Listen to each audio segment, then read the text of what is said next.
Hey guys, I hope I look pretty enough for you. um, Wanted to talk about fibroids today. I think most of these little shorts are almost going to be like my journal, and I'm just going to share with you my experiences of the varying um, things I've experienced in my 40s. Um, Actually, when I spoke to my doctor, they felt that my fibroids had been growing for quite a long time. I just hadn't had any symptoms, which is actually apparently the normal situation that you don't have. You can go through your life without having any symptoms and have fibroids happily bobbing along with you. My initial symptom um, was needing to pee quite a lot. And this wasn't something I associated with anything other than um, age, something that you just happens. You drink water, you're hunting for a bathroom almost instantaneously. So I started to reduce the amount of water I'm drinking as I'm running around because I've got things to do. And then along came an extremely heavy period. And my periods have been pretty uniform. Day one, a little bit of cramping, a little bit of, hi, I'm on my way, get ready. Day two, day three, extremely here, CB raw. But okay, like a little bit graphic. But I am going to talk about some things that generally I wouldn't, just because it was such a shock to me. And a little bit, and I know we hear the words trauma and traumatizing a lot, but it really did shake me quite a lot. So my clots were nondescript, tiny little things, didn't really register. So in my mind, that was clots. I didn't really know about them as being anything really particularly large or meaningful. Until actually I watched I May Destroy You, and there's a bit where the main character, is having an intimate moment with a young man, and she's on her period, and he picks up a big clot, and I kind of thought it was for comedic for comedic reasons, because I was like, that thing's huge. Nobody has clots that big. How weird is that? And then just didn't even think about it again.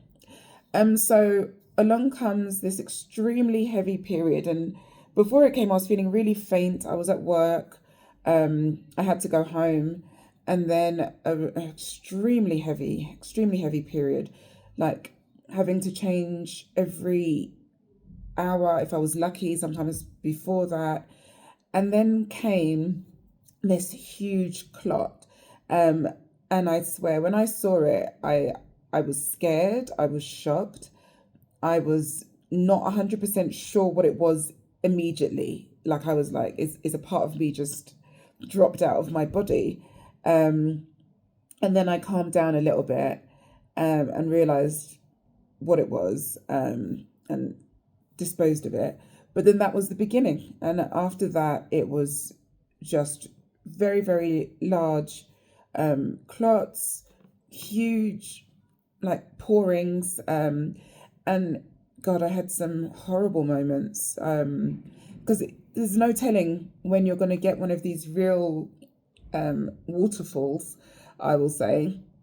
And one of these occasions, I had just literally, it happened as I was stepping off the Eurostar onto the platform in King's Cross, and then I just felt it happen.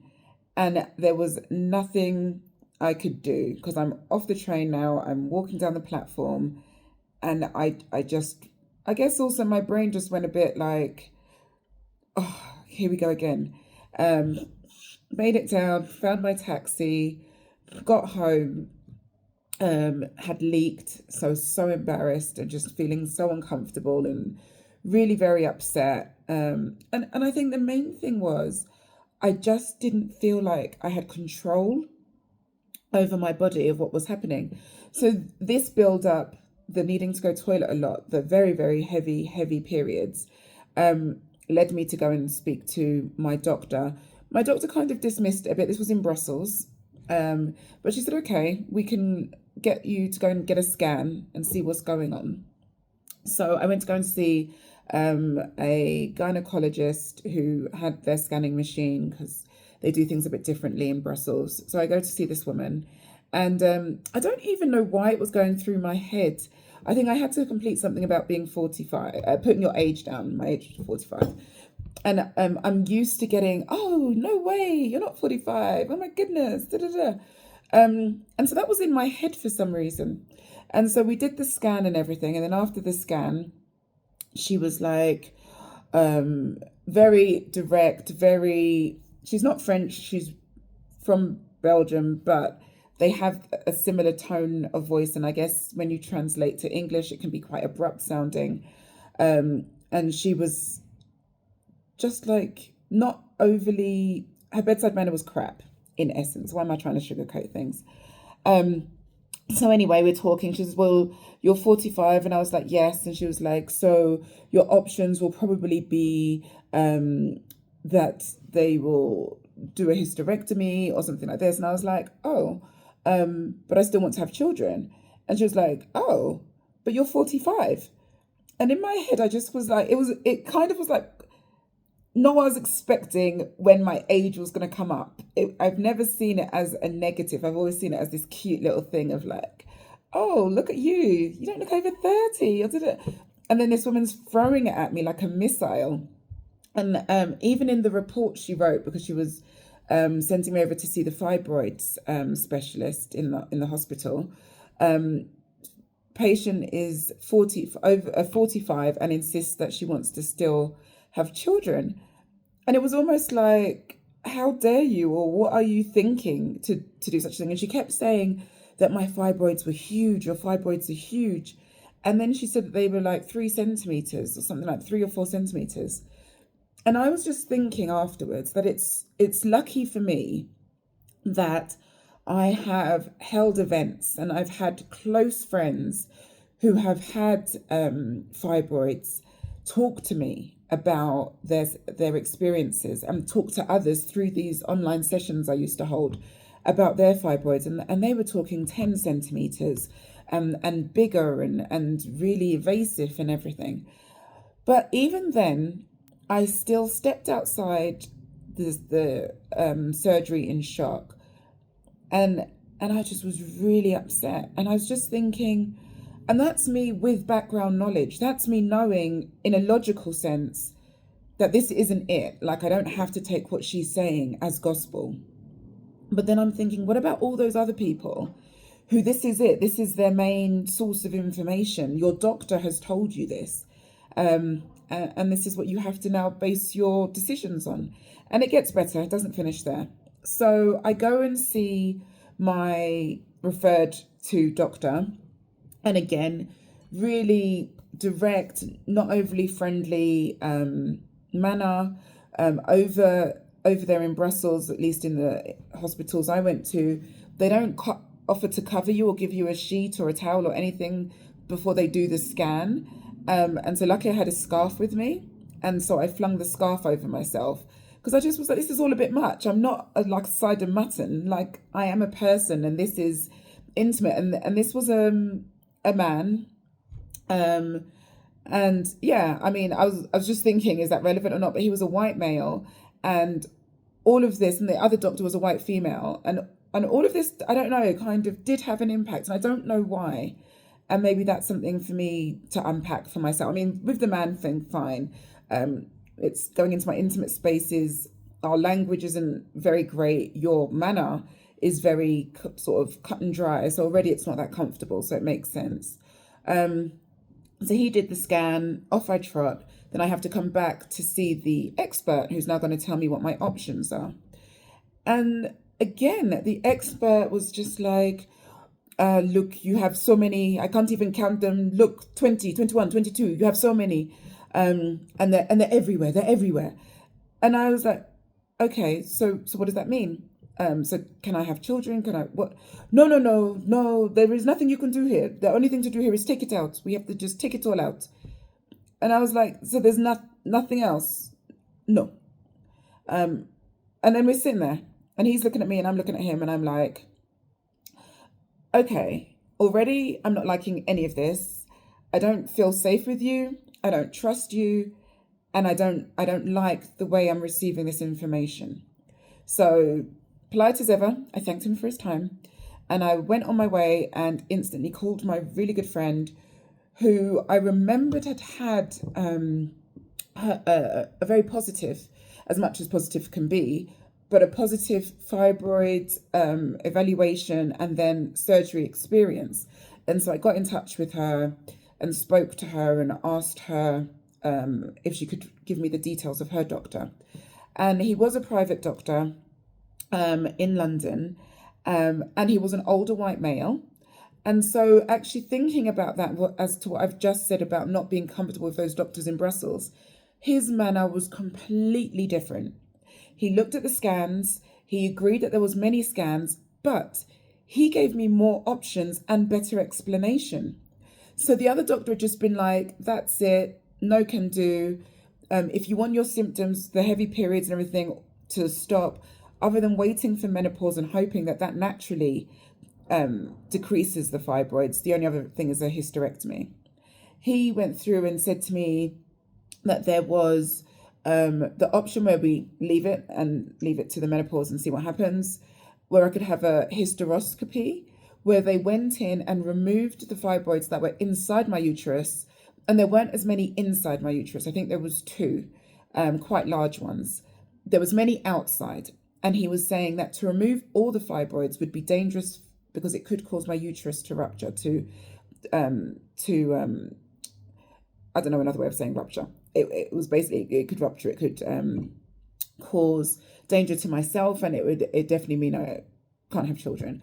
And then there'd be a small chance if I did this hysteroscopy that they would remove the fibroids, which would remove the symptoms, and then who knows. But he didn't feel like it would be possible for me to have children. So I'd kind of hoped that his messaging to me would be, forget the other guys, we can do this and you'll be good to go. He didn't. He felt that it would help my symptoms, it would give me a better quality of life, but I wouldn't be able to have children. So that's something that I've been processing, but that's not what we're talking about today. So we scheduled it. Luckily for me, my job came with really good health insurance. And so that's something that I just kept thinking about, like the percentage of Black women and women of colour who have to deal with fibroids. There is no advice to us given about things like invest in private healthcare, because the NHS, if you're in the UK, that's our healthcare system where you can get free assistance. It is deeply struggling. And so if you're waiting to be seen, to be administered to on the NHS, you can be waiting a long time. And I'm sure if you listen to other people's stories on YouTube or wherever, you will hear their own really sad and difficult stories. But I was in a lucky position that I was able to utilize my health insurance. And the other thing is, I am a Christian. I do believe in God and that He works in my life consistently. My symptoms, as I said to you, really ramped up. The needing to pee really escalated, and then the really heavy period setting in really escalated in the same period where my contract had maybe a year left. And so it was almost like, for me anyway, it was almost like a messaging saying, look, you need to get these things sorted out and you need to do it while you have this layer of protection to help you. And so that all helped to catalyze me and get me to keep pushing. When I was feeling sad, when I was reacting badly to the information I was receiving, I just felt I have to keep pushing because I've been given this opportunity to give myself the best healthcare I can get. And so that's something that I am grateful for in this whole mad, difficult situation. It was a really, again, as much as you can have a good experience, it was a really good experience. I've never had surgery before. It was in a private hospital. It was day surgery. The doctor was lovely. He has been super supportive the whole way through. And then I went in, had the surgery. it was quite interesting as an aside. I had a Filipino nurse, and she took my blood, super easy, no issues. Then I go down to have my to have the anesthetic done before the surgery, and the anesthesiologist was trying to get blood. Very good, extremely excellent in his field, I'm sure. Older white gentleman stabbed the living hell out of my arms, told me I had bad veins, which obviously is something you want to hear just before you're about to have surgery. And then his co-nurse assistant, I'm not sure what the proper terminology is, while he was busy trying to figure out where else he could stab me, she quietly picked up my hand, tapped some areas, and slipped in the not catheter. I don't know what the name is, but you know, the thing that they put in so they can keep inserting medicine when they need to. No issues, no pain. I didn't say anything. She didn't say anything. He mumbled something, and on we went. But that was, I took it more as a humorous thing than whatever. But don't let anybody tell you you've got bad veins. Your veins are fine. People need to up their skills in dealing with different kinds of bodies and different kinds of veins. That's all I'm saying. I had the surgery. It went really well. The hysteroscopy didn't include any cutting. They go through vaginally. I was very lucky afterwards. I had no pain, to be honest with you. I thought it was because he'd already given me drugs after the surgery, which I'm sure he did. And then I just topped up because I thought that I better keep on top of it so that I don't feel any pain. But the next morning I decided to just wait and see. And I just remained waiting and seeing. There was no issues there. So I was very grateful for that. They gave me some other things, in case there was pain, there was an inflammation thing that you can take and all this, but I didn't need to take any of it. And interestingly, my mum had these leaves. They were guava. Yes, guava leaf. Guava leaf? Yeah, guava leaf. Dried guava leaves from Ghana. And she'd been drinking them herself because it's meant to be really good for a number of things. I'll double check. I'm pretty sure it's guava because we've been taking guava and soursop. Sorry, it was soursop leaf. So I think it's also called sugar apple and a couple of other different names. In Ghana, it has a completely different name. So we'd been drinking that, and then we added the guava leaf later, but the first was the soursop. And check out videos on that because it is amazing. And I will definitely say, like, even when I was feeling a little bit inflamed, I drank that tea and that was it. And so I drink that tea every morning, and it was amazing as far as my experience. Because as I said, I felt no pain, I had no bloating, and it felt like it really helped.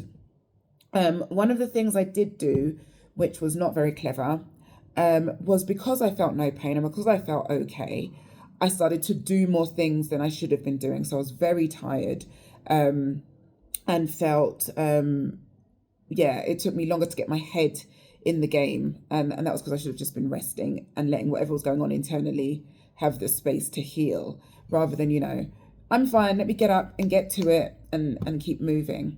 So that has been the pathway, the halfway point of my pathway with fibroids.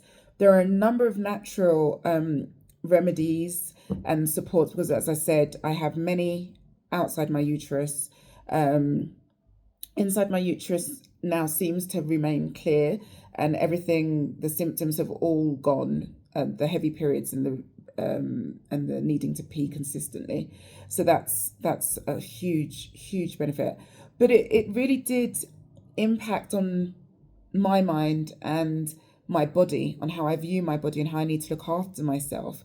And also just I'd had empathy. Obviously you have empathy for people who are dealing with fibroids and so on and so forth, but dealing with it yourself, and just thinking about that, actually going through it myself, it's like, because we say that there's such a high statistic of women of color, Black women with fibroids, because we know a number of people who have it and they're going on about life and they're getting on with things, and every now and then they do go quiet because they've got some pain, but then they're back on the scene again.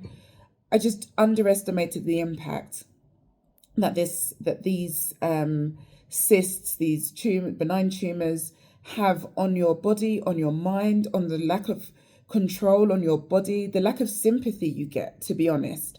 It's kind of like, oh, that's terrible. Lots of people get that, right? Oh, okay, well, I hope you feel better.